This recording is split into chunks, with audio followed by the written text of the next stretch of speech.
आज हम बात करेंगे भारतीय संविधान के संशोधनों पर। क्या है उनकी कहानी, ये जानेंगे कि किस सरकार ने संविधान में सबसे अधिक बदलाव किए और किसने इसे सबसे कम छेड़ा। साथ ही इंदिरा गांधी के विवादित मिनी संविधान की भी चर्चा करेंगे, जिसने भारतीय लोकतंत्र के चेहरे को हमेशा के लिए बदल दिया।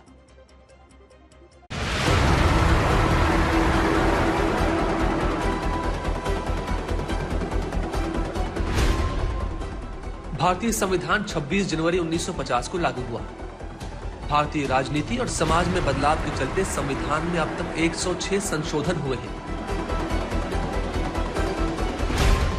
पहला संशोधन 1951 में प्रधानमंत्री नेहरू ने पेश किया, जो भूमि सुधार और मौलिक अधिकारों से संबंधित था। इसका उद्देश्य सरकारी आदेशों को अदालती चुनौती से बचाना और अभिव्यक्ति की आजादी को सीमित करना था, जिसकी आज भी आलोचना होती है।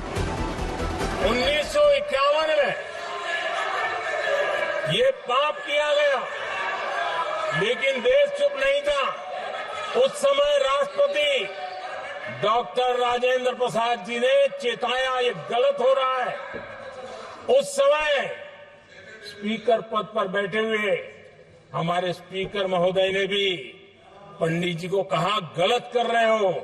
इतना ही नहीं, आचार्य कृपलानी जी, जयप्रकाश नारायण जैसे महान कांग्रेसी लोगों ने भी पंडित नेहरू ने कहा कि ये रोको, लेकिन पंडित जी का अपना संविधान चलता था और इसलिए उन्होंने इतने वरिष्ठ महानुभावों की सलाह मानी नहीं और उसे भी उन्होंने दरकिनार कर दिया।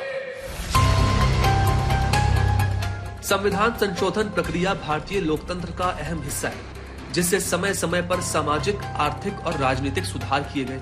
लेकिन सवाल यह है कि सबसे ज्यादा संशोधन किस प्रधानमंत्री ने करवाए और सबसे कम किसने। संविधान संशोधनों के आंकड़ों पर नजर डालें तो इंदिरा गांधी के कार्यकाल में सबसे ज्यादा 28 संशोधन हुए, जिनमें अधिकांश आपातकाल के दौरान किए गए संशोधन थे। जवाहरलाल नेहरू के कार्यकाल में 17 संशोधन हुए, जिसमें पहला संशोधन साल 1951 में किया गया। राजीव गांधी के कार्यकाल में 10 संशोधन हुए, जिनमें 52वां संशोधन दल बदल विरोधी कानून महत्वपूर्ण था। मनमोहन सिंह के नेतृत्व में 7 संशोधन हुए। संविधान में अटल बिहारी वाजपेयी की सरकार ने 14 संशोधन किए, जबकि नरेंद्र मोदी सरकार के 2 कार्यकाल को मिलाकर अब तक 8 संशोधन हुए हैं। 1975 में लगाए गए आपातकाल के दौरान इंदिरा गांधी ने संविधान में कई बड़े बदलाव किए। 42वां संविधान संशोधन, जिसे 1976 में लागू किया गया, इसने भारतीय संविधान के ढांचे को काफी हद तक बदल दिया। इस संशोधन ने राष्ट्रपति, संसद और न्यायपालिका की शक्तियों में भारी बदलाव किया। सबसे बड़ा बदलाव यह था कि मौलिक अधिकारों पर न्यायिक समीक्षा को सीमित कर दिया गया। इंदिरा गांधी का 42वां संशोधन सिर्फ न्यायपालिका और संसद तक सीमित नहीं रहा, यह भारत के संविधान की प्रस्तावना तक पहुंच गया। 1950 में अपनाए गए प्रस्तावना में धर्मनिरपेक्ष और समाजवादी जैसे शब्द नहीं थे, क्योंकि संविधान सभा का यह मानना था कि यह देश को किसी एक विचारधारा के साथ बांधने जैसा है। इस बदलाव का उद्देश्य समाजवाद और धर्मनिरपेक्षता की दिशा में देश की प्रतिबद्धता दिखाना था, लेकिन इसे संविधान की मूल भावना से छेड़छाड़ मानते हुए आलोचना भी हुई।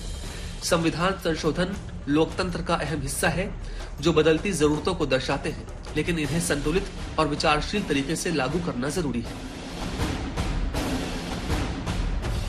जैसे कि मैं सो रहा हूँ तो पिताजी को जगाना है मुझे, तो वो डायरेक्ट उठाने के बजाय, और हिंसा की परंपरा मेरे यहाँ नहीं थी सौभाग्य से, तो वो क्या करते थे कि उस कमरे में आ जाएंगे या बाहर से गुजरेंगे और चौपाई बोलेंगे, प्रात काल उठ गए रघुनाथा